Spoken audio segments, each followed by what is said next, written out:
Okay, welcome everyone to. Is it? Not yet, not yet. Is the Okay, welcome everyone to. Is it? Not yet, not yet. It's okay, welcome everyone to. What is? Not yet. It's okay, welcome everyone. Start, Tom. You can start. Okay, great. Welcome everyone to the first out of a series of 6 webinars. Start, Tom. 6 You can start. Okay, great. webinars of young-led climate change. Out of this series of 6 webinars.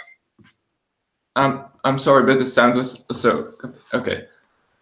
So welcome everyone again. Was sorry for the sound effects earlier.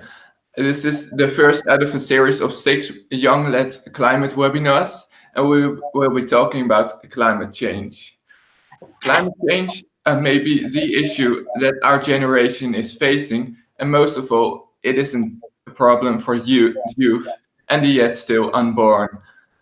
When the old fail to address our problems, we, the young, have to step up as leaders to protect our future. And this webinar, luckily and fortunately, will tell you exactly how to do that. So first of all, do not hesitate to ask questions in the chat. We will have a Q&A session at the end. And second of all, let me introduce our speakers and our discussant.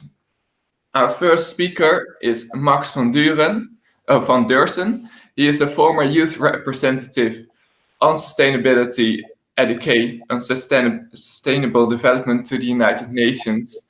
Also, he has co-founded the movement Miles That Matter, which aims to promote sustainable travel. Furthermore, he has a degree in global challenges. And next up, we will have Monica Bouman. She is a psychologist and researcher. She graduated on the spirituality and the political ethics of Dag Hammarskjöld, who was involved in the founding of the United Nations. And she believes that he is an ideal role model for daring leadership. Then we have our discussant. She is called Andi Dian Roosahandita, and she has worked for 5 years in an economic development program with Mercy Corps Indonesia. And she has pursued her master's degree in management and development, and she specialized in that master's degree in social inclusion, gender, and youth. So there we are. I will finally introduce myself. I am a member of the Youth for Climate organization who has started school strikes which involved more than 15,000 pupils at once, and which was great. The greater thing was that after that we were invited by the Dutch Prime Minister Mark Rutte to come to his office and talk about climate change and how the young can participate in that. So, I think we are ready for our first presentation by Max van Deursen. Max, give it away.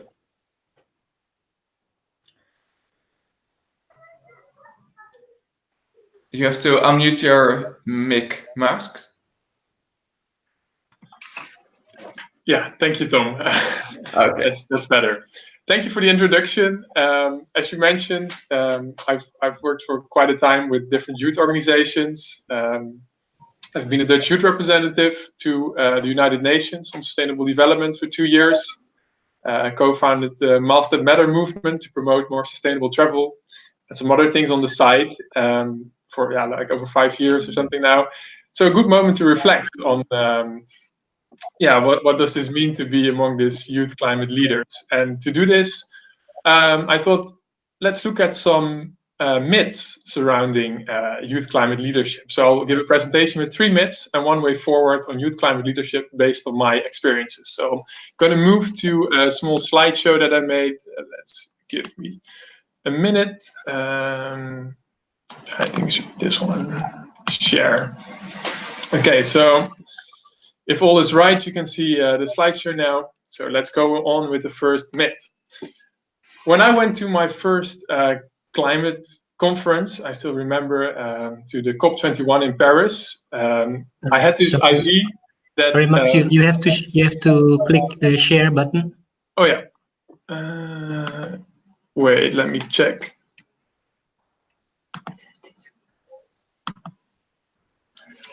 I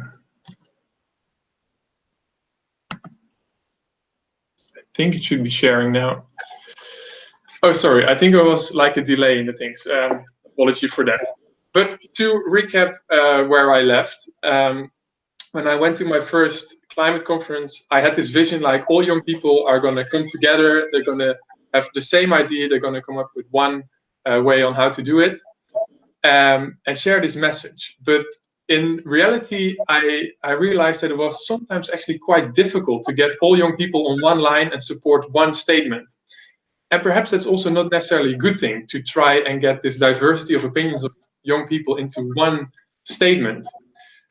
Especially now that we moved forward a little bit in the climate action, and we moved towards the stage of implementation. And in that sense, I think it's becoming more and more of an issue of getting this diverse ideas of opinions of how to implement actually this climate action, and that also deserves this wide range of ideas and opinions. So perhaps getting always all young people under one quotation and with the same thing is not necessarily a good idea. The second myth, and let me try to do the screen share again.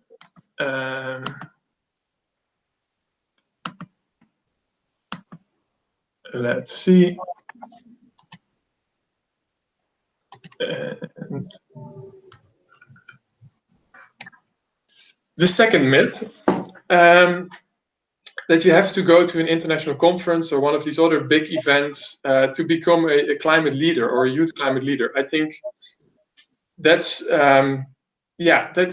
just a myth as well, because for me in the beginning it might be a little bit of how it started. Like you go to this conference and at once there are a lot of people work on this. You go to panels and get invited. But later on, I actually became to realize more and more that the real leadership is actually something that happens, when you're back at home, basically.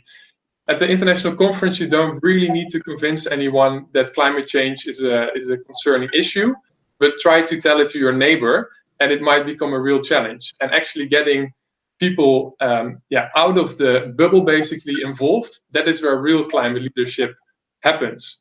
You can also see it, for example, with Greta, with the school strikes. That's also something that started really, really small, but has a huge, huge impact, and it's definitely classified as leadership. So I think that's another element.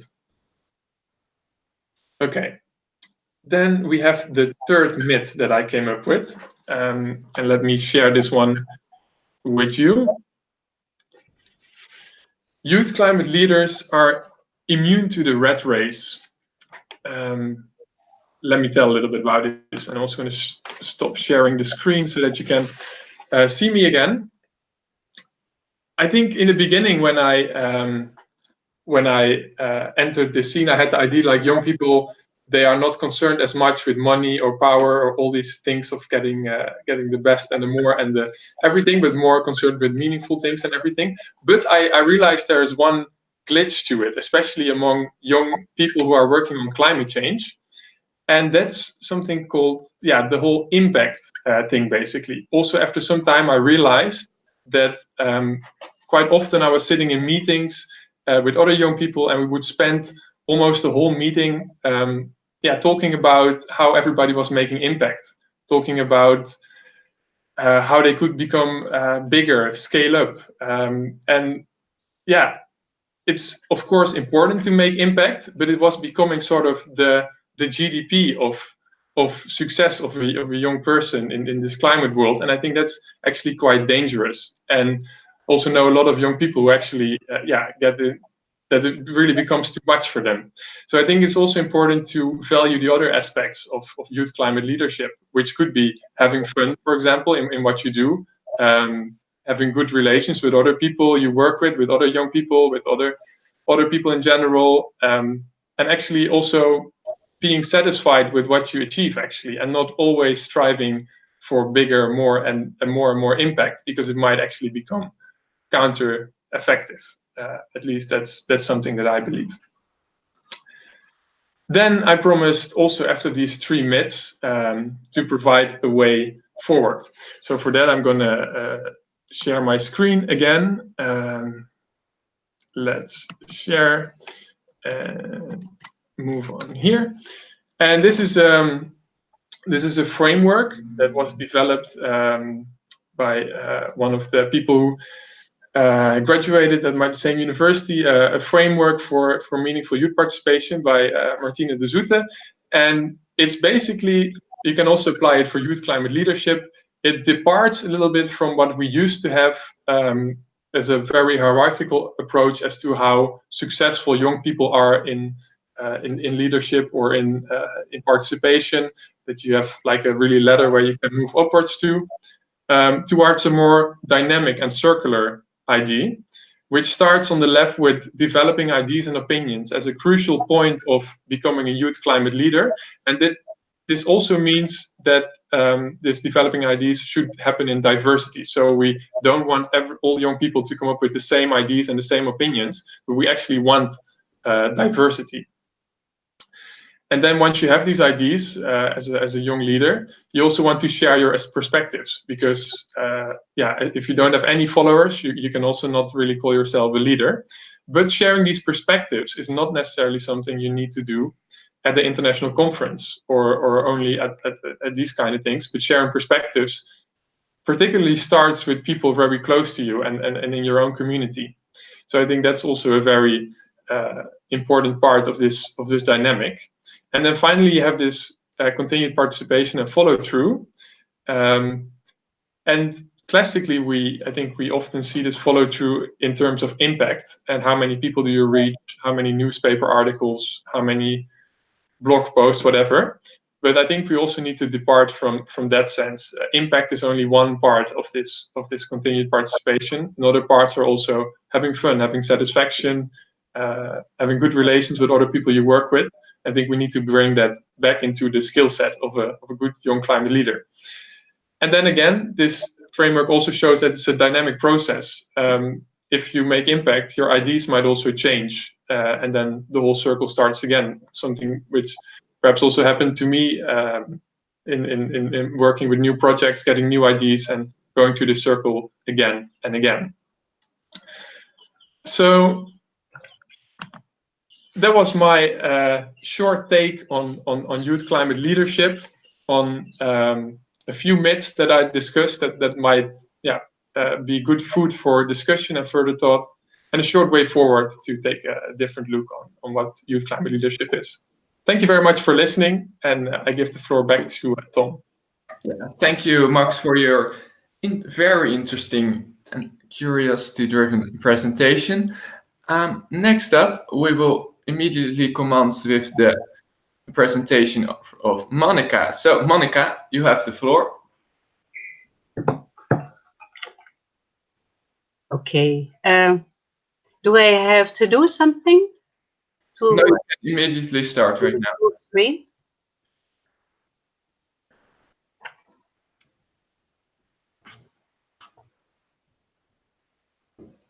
Okay. You can start your presentation, Monica. Thank you, Sharif. Yes. Hello, everyone. You don't see me at the moment, but I like to share my presentation on daring leadership first before speaking and coming into discussion with you. Can we start now? Yes, please. Please, the first one. Our daring leadership, Dag Hammarskjöld, is a role model. Our Earth matters. In our globalized world, we must face That's the first one. I will give sign when we go to the second one. In our globalized world, we must face the expected negative effects of climate change in the next 30 years and decide how to act responsibly, politically, and wise. What we badly need is a rise of daring leaders. According to Brené Brown, a leader is anyone who takes responsibility for finding the potential in people and processes and who has the courage to develop that potential. Are you ready to lead? Next, please. Daring is saying, I know I will eventually fail, and I'm still in. Early 1955, UN Secretary General Dag Hammarskjöld took great risks when he visited China to meet Chinese Prime Minister Zhou Enlai to negotiate a conflict resolution. Next, please. To me, Dag Hammarskjöld is a role model in daring leadership. He was a man of courage and integrity, and he paved new ways for the United Nations, making it function as a creative instrument for world peace. Next, please. In the end, this brought him into a difficult position, as this cartoon shows. How could he best use his leadership skills? How could he get the commitment of political leaders for shared purposes? And how could he share with them a culture of belonging and inclusivity? Only by sticking to his values, anyhow, by practicing integrity. Daring leadership cost his life. On 18 September 1961, on a diplomatic mission in Africa, he died in a plane crash. Until now, it's unclear, was it an accident or was the plane shut down and Hammarskjöld murdered? Maybe we shall never know. But the world recognized his daring leadership, and after his death, he was awarded the Nobel Peace Prize 1961. Next, please. What does it mean to be a daring leader? According to Brené Brown, you first and foremost have to practice integrity. You must face your vulnerability and engage in dialogue and self-reflection. So did Hammarskjöld. This was his quest for maturity. We, as readers, can follow Hammarskjöld in markings, his spiritual diary. After his death, his friends found the manuscript of Hammarskjöld's spiritual diary. In a letter found together with the manuscript, Hammarskjöld explains, "These are my negotiations with myself and God." Thus practicing integrity, he strengthened a strong back, soft front, and wild heart. Next, please. Feeling needed and recognized makes you willing to bring the best of you, makes you saying yes. That's why knowing your value is important. Once you are in a group where everyone understands their value, everyone can contribute from his or her gifts. Getting clear about our value will create lanes where none might have existed before. Next, please. COP25, the UN Climate Change Conference this year in Chile, will cultivate commitment and shared purposes under UN member states, civil society organizations, universities, and knowledge centers. Next, please.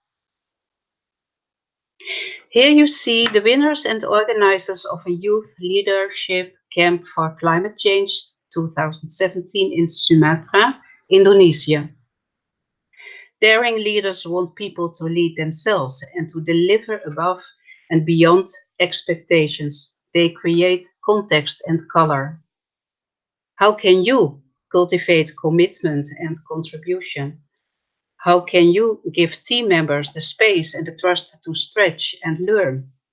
How can you allow joy and creativity to be found in even the smallest tasks? Next, please. Daring leaders make sure people can be themselves and feel a sense of belonging. On this world map, you see the state participants of the Bandung Conference 1955, hosted by Indonesia. The conference expressed their wish for the end of colonialism, for independence, international cooperation, and membership of the UN. Daring leadership was shown by President Sukarno of Indonesia, Prime Minister Nehru of India, Prime Minister Zhou Enlai of China, and President Nasser of Egypt. That was in 1955. Next, please. Daring leaders fight for the inclusion of all people, opinions, and perspectives, because that makes us all better and stronger. So we must have the courage to acknowledge our own privilege and to stay open to learning about our biases and blind spots. In our world of today, climate change will confront us with state instability. How can we help preventing and resolving conflicts caused by water scarcity, demography, crop decline, hunger, and coastal risks? Next, please. Finally, to inspire each of you to engage in daring leadership, 2 quotes from Hammarskjöld. The first one is from Markings. You dare your yes and experience a meaning. You repeat your yes and all things acquire a meaning. When everything has a meaning, how can you live anything but a yes? And finally, working at the edge of the development of human society is to work on the brink of the unknown. Thank you for your, thank you. Thank you very much, Monica, for your inspiring presentation. We are now going to ask some questions of clarification. So, Monica, your presentation was very inspiring, but what I think what the audience might want to know is if they want to start to change their life tomorrow, where should they begin? As a baby or as an adult, where should they begin? I think they have to begin with their own values. What is important in your life? Who do you care for? Who do you like to take care for? Also, to what is your responsibility? But being responsible for others doesn't work if you do not start being responsible to yourself. So first you have to accept the person you are and to love yourself.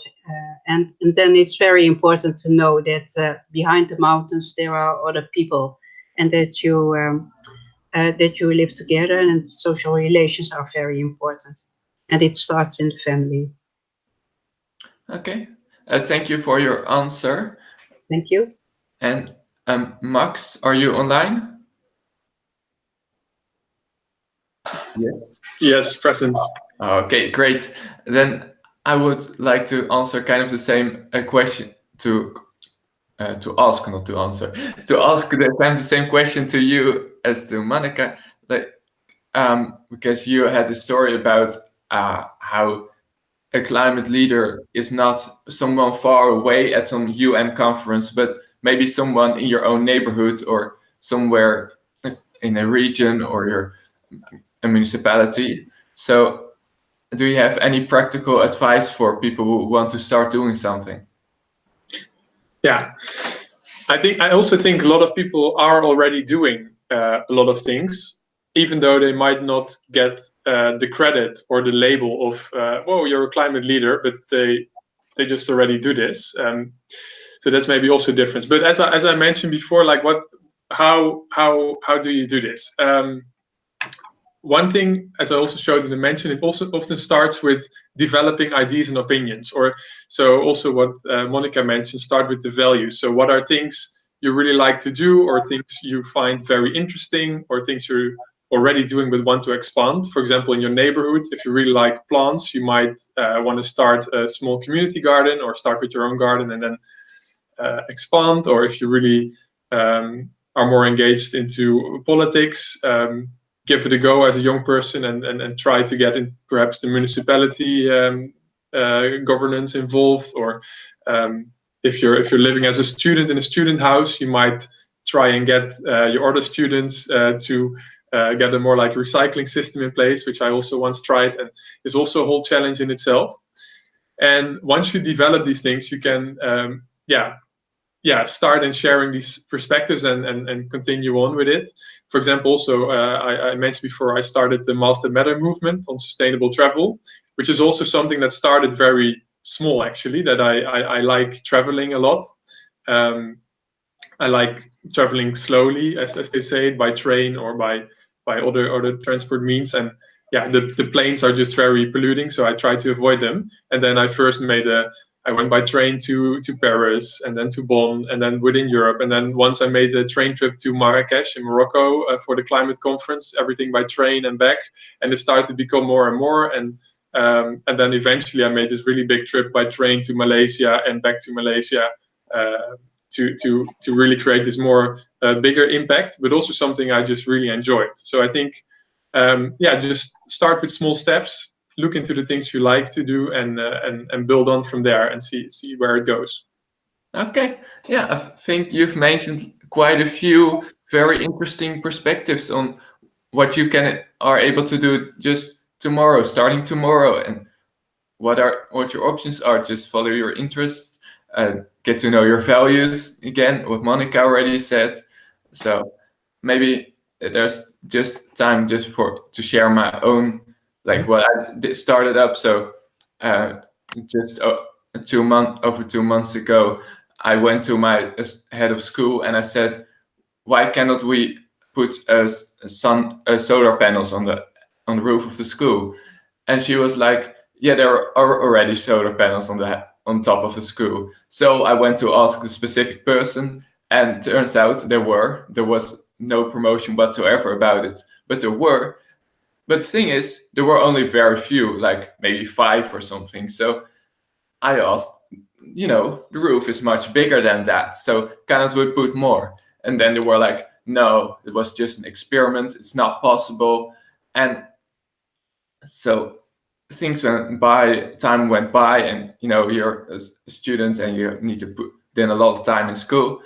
And then after some time I came across this woman, and they had this project set up, this huge fund, and there suddenly was money to buy the solar panels and to put solar panels on the whole roof. And that's what we're starting to do right now. So that's another interesting story.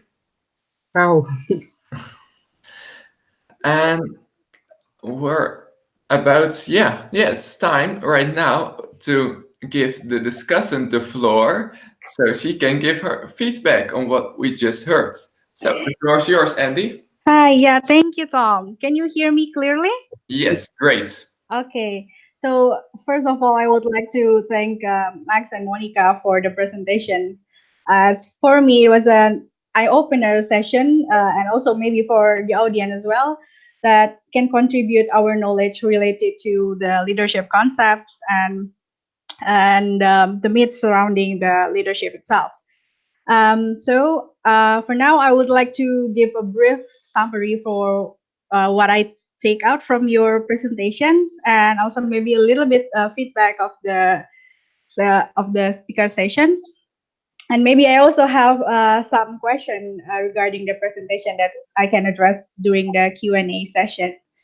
So I will start with Max's presentation.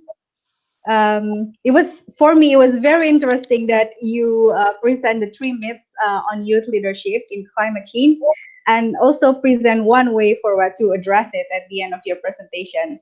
So for me personally, I'm familiar with some of the myths as I spent some years working with youth in some development sector. And I would like to address the myth number one. For me, it also, I take it as a reminder for myself and maybe also for the others to again aware about the importance of the important, how important it is for us to aware the and acknowledge the different background from all of the people in the area or in the platform or in the conference that we're in, because they might all have the same understanding about what happened in the climate change, and then the, I don't know, maybe the latest trending in the issue. But however, we sometimes neglected the fact that they face different issue from where they come from, hence the difference of their opinion. So maybe if we can acknowledge it from the beginning, we can do better to address the difference on the opinion to to address the diversity and also come to the conclusion or the policy that can benefit all of us. And also for the second myth, so what I know from my experience in the field, that often the effectiveness or even the ability of a person in leadership are often roughly calculated from the number of international conference they attend, or the number of, I don't know, the discussion panels with the government elite they represent. Although it is not entirely wrong, sometimes you also forget that it is clearly not an absolute standard that we can use to measure a person's leadership ability. Also, sometimes we neglected the fact that there are also young people out there with brilliant ideas who do not have access to the right platform, or even the youth in the rural area who do not even know what happened in the climate change issue, even though they're actually one of the most vulnerable groups to the adverse effect of the climate change, considering that this has direct effect on their livelihoods. And also the last point that for me, it is also important to keep remind us ourselves again and again that our representation in such platform, which with the change to influence the policy making process, it come with the cost of other interests who do not have the same change. So it is not only about our personal pride, as you say, as you mentioned in the last meet, but it is in the bigger picture. It's also about the future of our place of living and also the fate of people that's not unborn. So yeah, and I also, as I told you earlier, that I really impressed of the way you address this myth with the concept that you present on the last slide of your presentation. So okay, that's was it for Max. And so I will continue to Monica. Yeah, I actually don't know really. I don't really know much about the daring leadership, but I think from your explanation, this concept of leadership can be adapted by young people, especially in the context of climate change. And then you also present Dag Hammarskjöld. I hope I pronounce it right. This is difficult. Yeah, as the role model for young people, because for me myself, I still count it as a young people.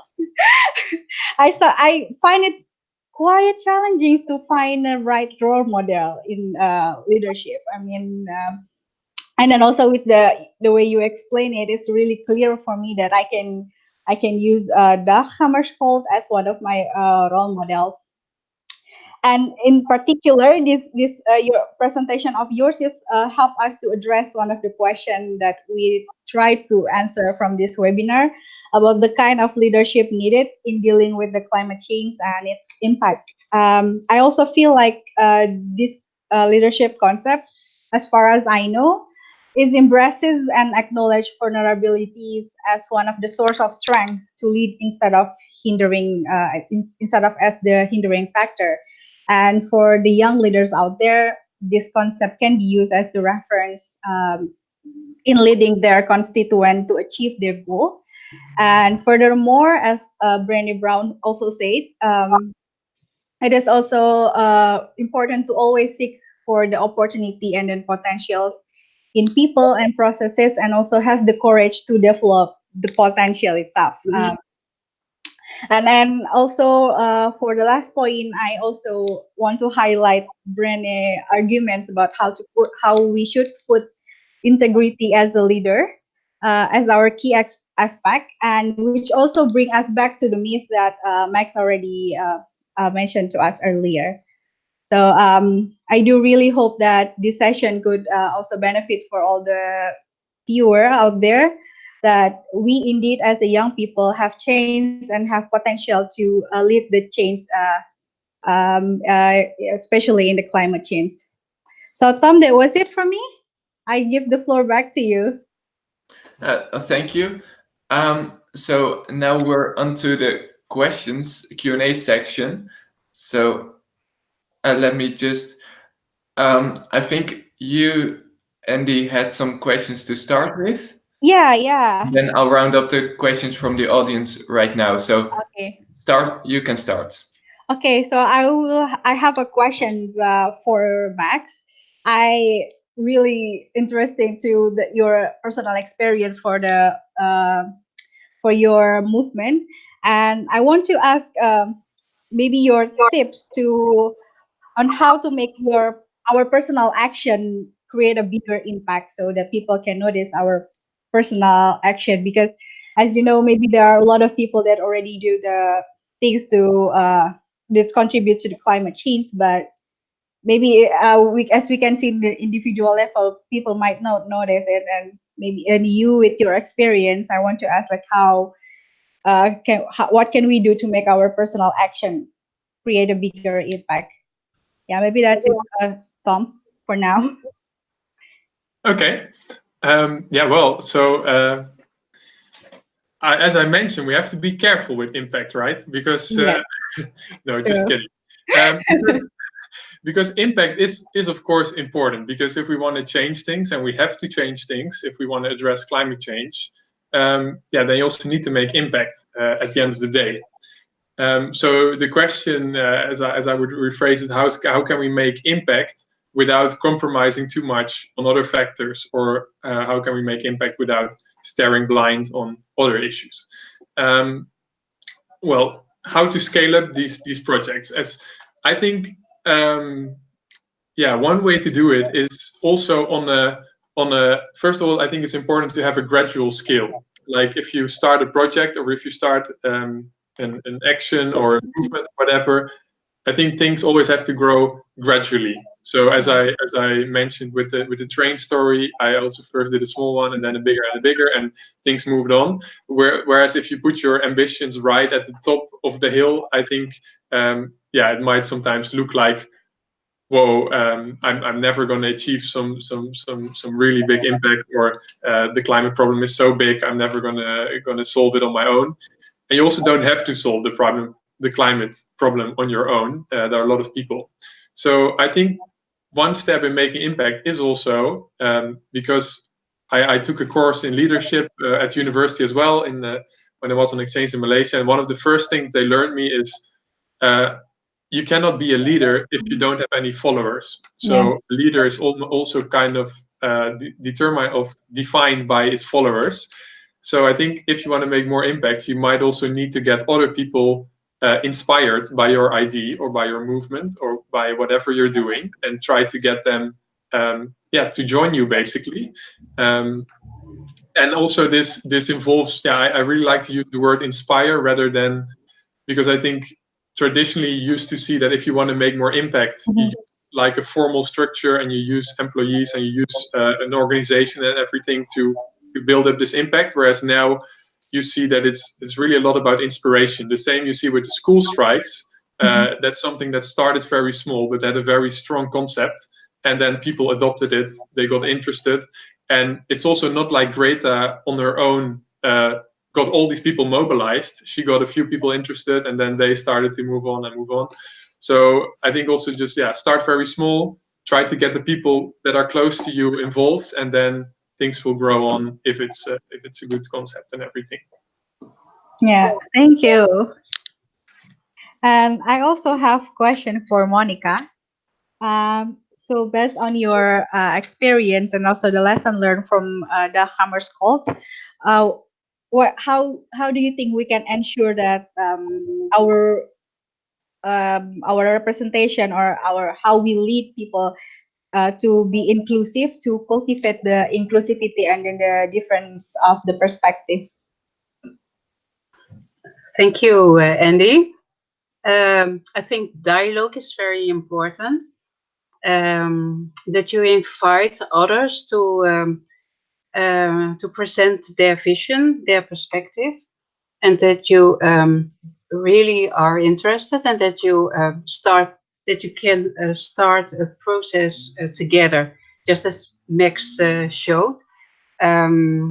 This was how Hammarskjöld worked from the United Nations. That he acknowledged China and the countries of the Bandung Conference was unheard. It was not welcomed by the other states. So he was for dialogue. Dialogue is very important. You have those two sides: the inner dialogue and dialogue between people working together, sharing ideas, and sharing values. And then you can have a race for perfectionism, or for a career in the climate change world and the platforms, as Max told. But I think it's very important that you keep it close to yourself, that you be real, and that you acknowledge your own vulnerability, and that you see the vulnerability of others. And so that you can really be open-minded and have and can find a direction by common action. That's my idea. And so I found it difficult to bring Hammarskjöld's rules to this rules, and I found it very interesting to see how the daring leadership concept helped to explain the way he used his position, and also to explain how the youth for climate change in Sumatra also work together, and there's this sense of providing a context, and not only providing context but also color, and so this is really a movement. Yeah, thank you so much. Yeah, thank you very much, Monica and Max and Andy, for the great discussion. We have received some questions from the audience. Oh, wonderful. The first one from Martina, actually she's asked 2 questions. So the first one is for all of you. Max, you can start, I think. So Martina asks what the issues are that specifically hinder young people from becoming a climate leader. Yeah, a very, very good question, because there are definitely some hindrances to becoming a youth climate leader. I think one of the key points which already hinders a lot of people from doing as much as they would like to do is just also you need to be able to devote time, and the first thing is just you have to have time to pursue what you want to do and to pursue this climate change. And a lot of young people, they cannot afford the luxury to put their time and effort into this issue, because they have to work, they have other financial things, which just don't give them the room to spend their time into this. So I think that's a very, very important hindrance. I also know, so also in the Netherlands, like there was lately a review survey done among all the young people in the Netherlands who are like members of youth organizations, and you see it actually becoming more and more difficult, also with the new study finance system, that students just have a difficult time to spend time on issues like climate change, and you see it even more so in other countries. So I think that's a very, very very big hindrance for young people to get involved. And of course, there are still a lot of other things that are you also have to know about climate change in the first place. That's also an important actor. Yeah, we also talked about it a little bit in the beginning. But also, yeah, it also is easier to do more if you're educated on climate change, if you have the basic knowledge on it. Perhaps also a lot of young people lack this knowledge or access to resources. If you really are interested in politics and want to make a difference on that side, but it's just not possible for you to find the funding to go to a conference or to go to the capital city for government demonstrations or whatever. That's, I think, also very real hindrances that should be addressed in order to get more people involved. But yeah, I won't talk about it too much because also it was a very extensive and a very good answer indeed. So I now want to ask the second bit of the question, and it's specifically for Andi. Yeah. And Martina asks also how to reach and involve the young people in the rural areas. Okay, so based on my experience, one of the things that we can do to engage these young people from the rural area is to involve them as many as possible, and then not to talk on behalf of them. I mean, sometimes we are as the one who have access to the information think that we are above them. We know anything that they don't know, but that also make us blind to the thing that to the fact that they face challenges that we don't know. So one of the things that for me that is important to reach and then involve the young people is to let them speak about what they face, the issue that they face in their daily life. I think that's one of the things that we can do. I hope that's answered the question. Yeah, thank you. That was a very good answer indeed. I hope Martina also thinks that. And then, yeah, Monica, you're of course not that young anymore, but do you want to? Do you maybe know some issues that haven't been mentioned specifically hindrances for the young people? I think it's important for young people to have spare time to talk to another, not only to prepare actions, but also time for inspiration from maybe philosophy or the art of living, about their values, life perspectives. And in my time, when I was young, we had time in school time. There was time for these discussions, and what I see in this time is missing. So I think education is very important, and also that young people have less stress in their lives, and so there are all kinds of conditions which make that there's so much stress. But you can criticize this aspect as one of the facts of our lifestyle, which is not healthy. Yeah, thanks for the great answer, Monica. Yeah, indeed, this issue of time and this issue of education is very important in my experience also. So that's why I'm trying to, with not alone of course, but we're trying in the Netherlands to change the national school curriculum so that it involves more time, free time, and free time to spend on, for example, doing something as tackling climate change and becoming a young climate leader.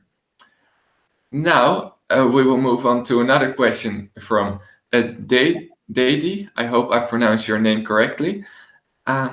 She asks a question which I think has been asked very often, but it's still a very, I think, urgent and a very urgent question. So it's about those who are skeptical of climate change, and she asks specifically about our experience in having a discussion with these people. Max, can you start with an answer? Yeah, the climate skeptics.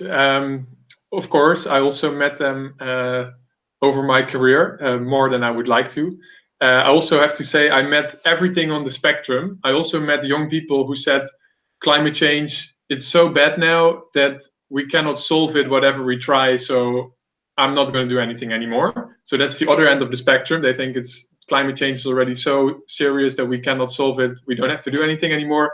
And then you have the people on the other side of the spectrum who say like, yeah, climate change, it's just, not real, or it's just a small fluctuation. It will be whatever.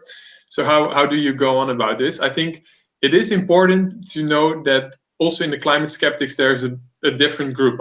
Sometimes I met people who were just so fundamentally climate skeptic that I decided not to spend any time on it, because no matter what arguments I proposed, nothing works. They came up with their own graphics and everything you could ever think of. And some people are just so fundamentally in that position that I thought it's going to cost me so much time to work on, to discuss, and it cost me so much energy. I'm not going to involve my energy in that. On the other hand, there are also a lot of people who are climate skeptic, but then skeptic in a sense like, I'm not completely sure, or I don't think there is human-induced climate change, but they are open for a discussion or open to hear your point of view at least. And in that sense, I think there is a very, very good reason to tell like why you are yourself convinced that climate change is an issue. It's always useful to just go look at some IPCC documents to have in your bag. It's good to have some documents. Sometimes, it's also the argumentation for different people, different things work. Some people are convinced if you say like, we already lost half of all our coral reefs on the planet, and coral reefs are bleaching every day. You can just see the pictures. Other people are more concerned if you say like, insurance companies, just money-making insurance companies, they don't want to. They're going to upgrade their premiums because of climate change is giving more damage. So your premium is already getting higher because of climate change. And then the people say, oh yeah, if the insurance companies are going on. So I think you have to just also really look who's the person standing in front of me, and then adapt your argument to fit the person. But if the person is so fundamental, then sometimes it's also just not worth to invest your energy in it. I think that's my view. Okay. Thank you very much for that view. I think it was, again, very extensive indeed. Andy or Monica, I think, Andy, do you have something to add to that very extensive answer? Oh. I'm very interested in your background, and so this is the first time that we meet, and so I like to meet you another time and maybe see what you are doing and which projects you are involved with, and I would like to stay into contact. Okay, yeah, that's the same for me. But we'll still have a quick question for Max. Someone is asking for the source of the review you mentioned earlier. Wait, I can switch back to it if you want to share the screen quickly. So just to check this one, I guess. The source, it's from it's a thesis. It's from the university thesis from a fellow student of mine. I don't think it's published online yet, but if the person who asked the question wants to have the picture or the full document, then I can email that to the person. Also, I think that review under young people, that's at this or the outcome. Okay, cool. That is the document is in Dutch. It's by the Dutch National Youth Council. And maybe you can post a link. I'll post the link to the document chat on in the chat. YouTube. Oh yeah, on YouTube. Yeah, I'll try to do that. Yeah. Okay, great. I think I'm going to round it up for this webinar, as time has certainly elapsed. So I think that one of the main things that we learned today is that time is definitely an issue if you want to become a young climate leader, and that maybe via education or financial funds that more time can be made free. Also, it is important, as Monica said, that your spirit and your inspiration is there in order to be a climate leader, because otherwise you will not cope with it long. And the very interesting thing that Max further said is that you do not have to go to a UN conference to be a climate leader. You can just be one in your own neighborhood or your own municipality. You can start doing something tomorrow. Now, that was it for this lecture webinar. In 3 weeks' time, we will have the next webinar, which will be on the subject of transparency. Different people, the same series, on this same channel. Thank you very much, Max, Monica, and Andy, and also Yanti and Sharif for the organization. It was very nice talking to you, and we will certainly stay in contact. Then I would also like to thank the Energy Academy Indonesia for hosting this webinar. And well, thank you everyone for listening, and I wish you good luck with becoming a climate leader yourself. Yeah, thank you everyone.